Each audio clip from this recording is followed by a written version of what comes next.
Despre vizitele prințului Charles în Transilvania, mai mult ca sigur că ați auzit. Ele au devenit chiar o obișnuință în ultimii ani. Ceea ce este posibil să nu știți este că în comuna Saskiz există o fabrică de siropuri și dulcețuri care furnizează produse casei regale a Marii Britanii. Produsele și mâna de lucru sunt 100% românești, dar cel care administrează afacerea este, desigur, un britanic. Well, I first came to Romania in 1990, just after the revolution. Oh, 20 years ago. And then I came back to work on a project. My business is a management consultant, and we were designing a project in Constanța. Okay. And I met some other British people who were working in this area, and they explained what they were doing, and they asked if I would like to help them a little bit. Mm-hmm. And they were asking if what they were doing made commercial sense, and enterprise and marketing and so on. And I felt that what they were doing didn't make commercial sense, and they said, would I help them to solve this problem? This was in 2001, 2002. Oh, 10 years ago. 10 years ago. Oh, okay. So I had one go in 1990, and then I came back again 2000, 2001, 2002, working on another project. Okay. And at that time, they were trying to develop a project to conserve the biodiversity of this area. And my feeling is that nowhere in the world do local people understand conservation if they don't see some benefit for the community. Yes. In actual fact, they will often sabotage conservation if they don't see benefit, because their life is upset by not being allowed to do certain things. So to make conservation successful, it's very important to link it with economic development for the community. So they have to have something in return. Exactly. Okay. And so I started to look at developing ecotourism. In this area there was very few tourists. The main international guidebooks didn't mention this area at all, so people would come from Brasov to Sighișoara to Maramureș and they wouldn't stop. And in 2004 the mayor said, please help us to get people to stop in Saskiz for more than 20 minutes to photograph the church. Yes. So that really started us looking at ecotourism development. And the first tourist said, we would like to buy some gifts to take home. And we don't... And you didn't have any gifts to take home, other than Dracula-themed mugs and T-shirts and so on. And they didn't want that. So they wanted something, could we buy some jam, they said, or some honey. So I started in 2006 with some ladies making local traditional jams. Ladies from here, from Saskiz? From Saskiz and in this area. We ran training courses, we worked on the hygiene, on the labelling, and we had some good success. Însă ardelencele din Saskiz nu erau atât de dornice să devină femei de afaceri. Au învățat firește foarte multe lucruri noi de la cursuri, dar a avea grijă de casă și de gospodărie era pentru ele mult mai important. This was one of the problems. The ladies who came for training were, I have to be very careful, they weren't old because they were probably younger than me. Yes. But they were older ladies, and they came and they produced jam, but they didn't really want to become business people. This was for the younger people. This was one of the big social challenges that we faced. The older ladies, they wanted to stay at home and look after their husbands and their grandchildren, and they didn't really want to make money available to buy jars, to buy sugar. Yes. And to invest. To take the risk of selling their produce. Now, in 2008, we jumped forward. We had the financial crisis. Yes. And the impact of that was that we had to focus on being more and more commercial. And so I moved from looking at this as a community project funded through a foundation to becoming a full commercial company. So in 2009, we formed an investment company in the UK, and we registered Transylvania Food Company here in Romania. And so far our investment here has been funded by a group of investors. We are now 22. 22 investors? Some from Romania, but some from England, mostly from England, but some Americans and Australian. You convinced other people not from Romania to invest in Romania. Exactly. Good for you. what do you tell them? Well, my background is almost 40 years in rural development around the world. And they trust you? They trust me, but also they trust what we're doing. Because in 2008 we started to debate amongst our group, why do projects around the world fail? Enterprise development projects, why do they fail? And the reason they fail often, I think, is because they are projects funded by donors. They are developed by one group of people, they are implemented by another group, and then after 2 years money stops and people are gone and the community is left with nothing.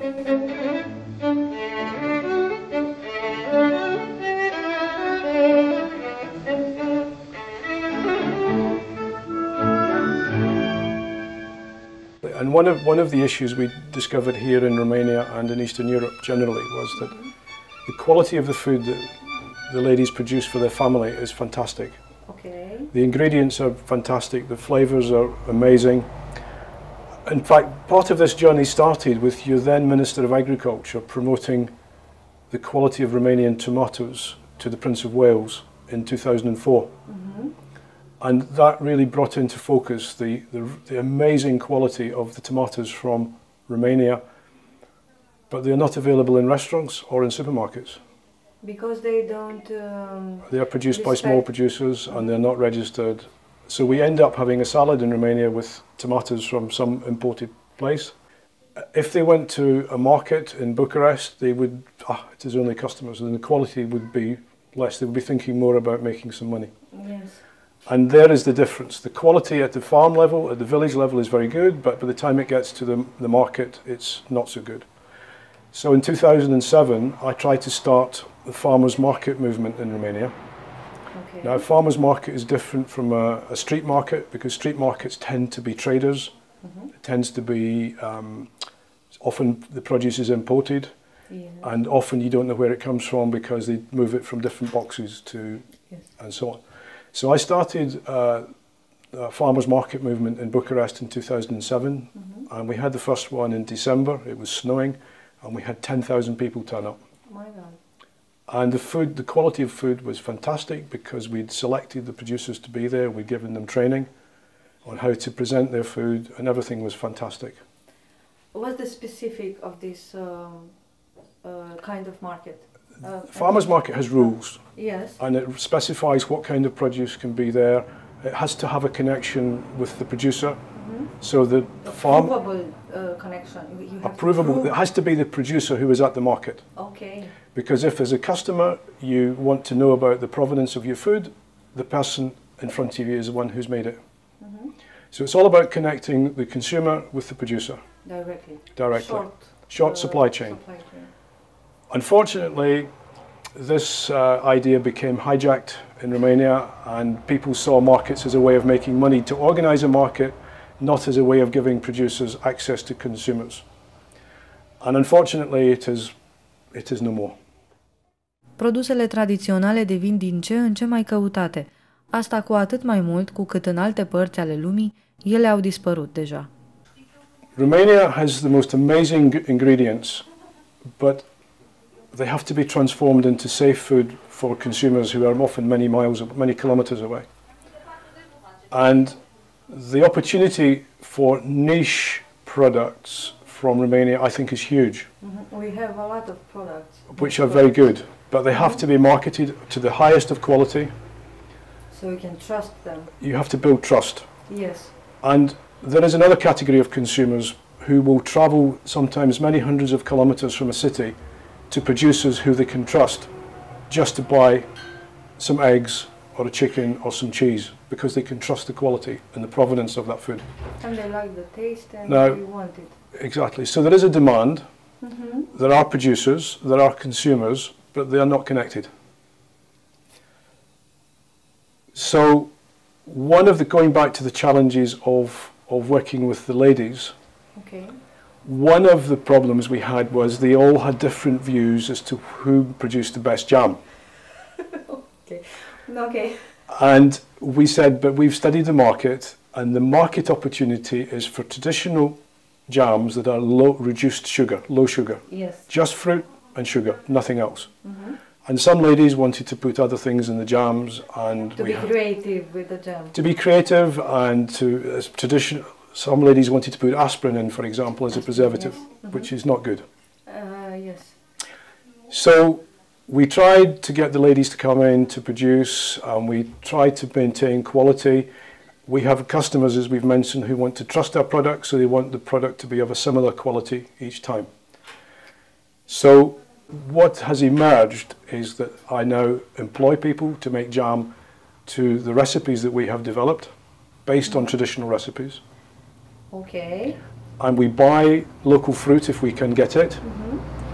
We buy fruit from some of the markets in Brasov, for example, if we can't get enough local fruit. And we try to produce a consistently high quality product. What means high quality? To put it in words. To be low sugar? To have flavour. What is the advantage of Romania? It is flavour. Yes. One of the things missing from many countries' food supply is the flavour has gone. As commercial production comes in, it is the yield that is important, not flavour. Romania has an advantage at the moment that you have still lots of ingredients with flavour. And they may or may not be organic, because farmers don't use chemicals because they can't afford them, not necessarily because they're organic. But generally they are safe ingredients and they are full of flavour. And we want to capture that flavour. And the story of our brand was when we started producing, people said, wow, just like my grandmother used to produce. Iar o parte din gemurile produse la Saskiz ajung în magazinele fundației prin care prințul Charles promovează hrana organică. From August last year, we've started to supply two products to the Prince of Wales. He has 3 shops using his High Grove label, and we have a honey. As you can see, it's in the centre of their display, and it's selling really well. And we have apricot preserve with his label on and his crest. And this is the story that he puts on the products. You can see behind the products there is a story as to why he's selling Transylvanian product in his shops in England. And you can see the story there. What? He came to visit us here at our facility last June.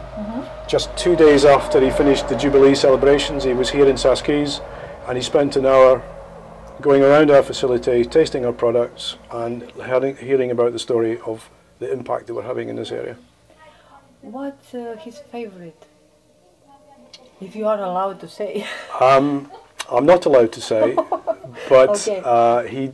he is a great fan of Romania and the food from Romania and the landscape and. I meant the product. What his favorite from the jams? Well, he liked the honey, which is why we're selling the honey. We sent a selection of our jams to his shops, and the people who manage his shops selected jams that complemented the other jams they have already on sale. So, for example, they already have blackberry and blackcurrant, but they didn't have an apricot. Yes. So they selected the apricot because it was different from the other products in their shop. To complete. Yeah. Haideți să vedem și noi câteva dintre produsele tradiționale pe care un englez le fabrică într-o comună din România. Sunt făcute din fructe de grădină și fructe de pădure, cu un conținut mic de zahăr, astfel încât să păstrăm gustul fructului. Avem gem de coarne mai deosebit, apoi gemul de fructe de soc, foarte bun cu clătite, gem de vișine, corcodușe galbene, corcodușe roșii, un produs nou, gemul de măr cu cătină, bogat în vitamina C. Siropuri facem din absolut toate fructele pe care le putem găsi. Foarte plăcut la gust este siropul de coarne, siropul de porumbele. Aici avem o poză. Anul trecut am avut o vizită a Alteței sale regale Prințul Charles, care a venit la deschiderea unității sălii de producție și a degustat gemurile Pivnița bunicii și a fost impresionat de gustul deosebit al lor. De asemenea, a comandat pentru magazinul Casei Regale gemul de caise, pivnița bunicii și mierea de flori sălbatice de pajiște, care s-au vândut mai bine decât produsele englezești în magazinul respectiv. Tot pe baza gemurilor, la Saschis se produc și sosuri pentru fripturi. Gen cearniul picant cu prune și usturoi, cearniul cu măr și ardei, cearni cu măr și gutui și ultimul nostru experiment făcut a fost ketchupul de prune, care a plăcut foarte mult la public până acum, pentru gustul ușor picant și pentru condimentele pe care le-am folosit în rețeta respectivă. De asemenea, avem un produs foarte plăcut, dulceața de ardei iute. Am început producția de dulceață de ardei iute anul trecut în noiembrie și vânzările ne-au depășit toate așteptările. Da. Dar nu, e tot așa pentru mâncăruri, nu-i... Da, pentru mâncăruri, lângă o fritură, lângă un grătar de porc, merge foarte bine un pic de dulceață de ardei iute. Și puțin dulce, presupun. Dulce, te izbește prima dată gustul dulce și apoi rămâne un gust picant de la ardeiul iute. Și aici avem siropul de flori de soc. Noi facem un suc concentrat de flori de soc pe care îl trimitem în Marea Britanie în cisterne, iar cei de acolo îl mai filtrează, îl supun unui proces de filtrare și ne-l trimit sub forma aceasta de sirop concentrat. Din 500 de ml ies 5,5 litri de suc. Această parte a afacerii, respectiv contractul cu o companie din Anglia pentru furnizarea unei cantități mari de sirop concentrat de soc, este practic pilonul financiar al firmei. So, going back in time again to 2010, just as we were starting the company as a commercial company, I was approached by a drinks company manufacturer in the UK they asked me, did we produce syrup from elderflower, from sock? And I have to say the answer was yes, because the previous year we had produced 100 litres, in the same way that your grandmother does. Yes. But they said, no, we were thinking more like 19,000 litres. A very large quantity. And I have to say, with my background in agriculture around the world, I was able to stay calm and say, yes, I think we can do that. Okay. And then I came here to make a plan as to how we were going to do this. And the plan involved, in the first year, over 800 local people out collecting the wildflowers. And they delivered them to us in horses and carts, old ladies with a sack, young children with a sack, queuing up outside our yard, half a dozen horses and carts bringing flowers. So this was very exciting, and the quality of our first shipment to England was above their expectations. So then we signed a contract, which we're now working on. So the next year we produced about the same. This year we're going to produce 40,000 litres of elderflower. But also in 2011, people said, but my grandmother also used to make syrup from salcum. So we tried, and we made the first year 300 litres, and we sent some to England for tasting. And then last year we produced 4,000 litres. This year we're going to do 16,000 litres, and the product was launched into UK supermarket Waitrose 2 months ago as a ready-to-drink formulation. Produsul cel mai recent făcut în Anglia din sirop de flori de salcâm trimis din România, sucul acidulat de flori de salcâm. O băutură răcoritoare cu un gust plăcut, revigorant, pe care o lansăm luni pe 29 aprilie la Ambasada Marii Britanii din București.